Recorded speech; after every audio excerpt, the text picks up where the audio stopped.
Coffee with a taste of the past. The grocery store aisles were surprisingly full for a Tuesday morning. Emily pushed her cart absent-mindedly, her hair tied up in a messy bun, a light dress clinging to her curves she no longer cared to hide. She hadn't hidden in a long time. After all, she was single, more confident than ever, and free. Or so she thought. She turned the corner of the wine aisle and almost dropped a bottle as she bumped into someone. "I'm so sorry, His voice sliced through the air like a blade. Time stopped. So did her breath. Her eyes locked onto his, and everything inside her screamed. Jake, the ex who had shattered her heart into 1,000 pieces. The same one who disappeared without a word 2 years ago, just days before their wedding. And now he was there, as if nothing had changed. Or maybe, as if everything had changed too much.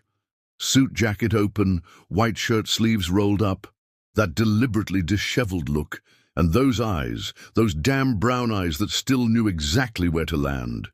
"Jake!" she said, trying to catch her breath, and her pride. What a surprise. "Tell me about it. I almost got a red wine shower." They laughed, but hers was brief, hesitant.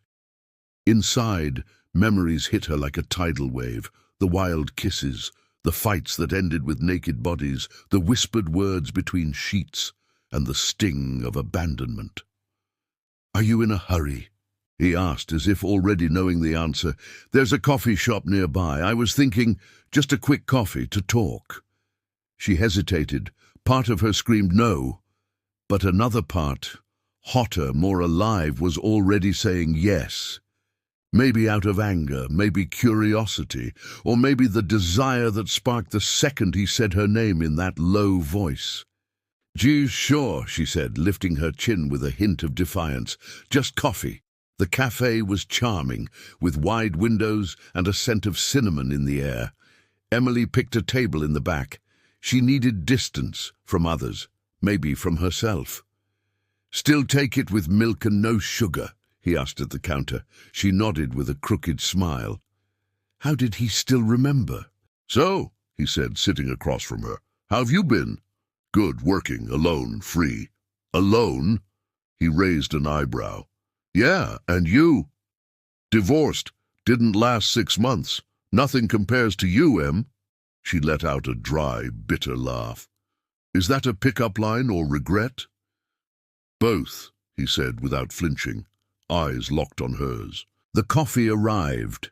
Silence settled between them, not uncomfortable, just dense, heavy, almost sexual.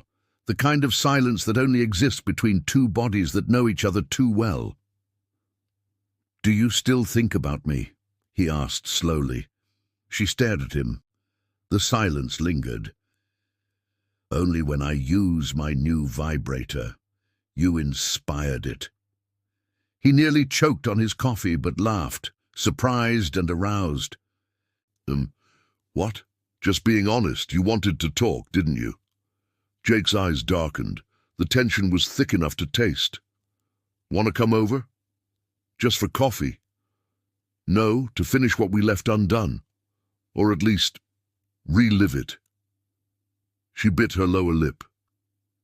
She knew what it meant. Knew it was a terrible idea.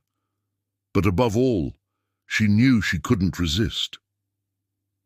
"Take me." His apartment was new, simpler, more mature, but it still smelled like the past, like memories and danger. She dropped her bag on a chair. He took off his jacket and tossed it on the couch. They locked eyes for 2 seconds, and then desire exploded. The kiss was rough. Tongues, teeth, urgency. His hands were starving, grabbing, exploring, pushing her dress up to reveal the black lingerie she knew was provocative. Her body responded instantly, as if it had never forgotten the path to his, clothes scattered on the way.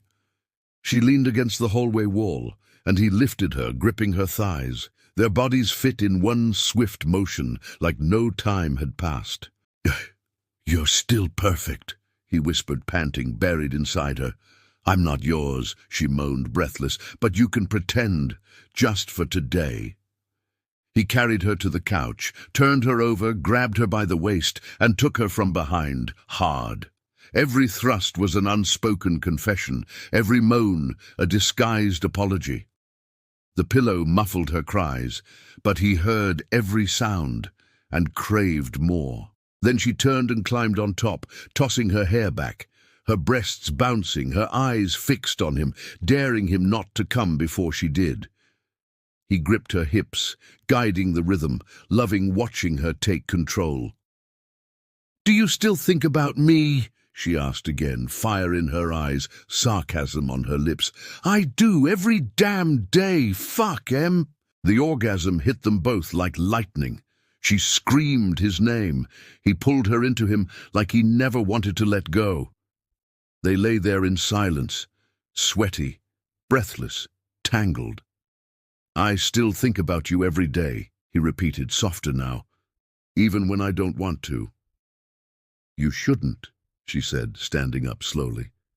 "I know. But maybe, just maybe," she said while getting dressed, "there's still something left to feel." He stepped closer, caressed her face. "Stay. I can't. Not today, but maybe." She kissed him one last time, slow, full of memories and unsaid promises, and walked out, leaving her scent in the air, and him completely undone. The taste of coffee still lingered on his lips. But her taste, he knew that would never leave him, and deep down she knew too that meeting was far from the last.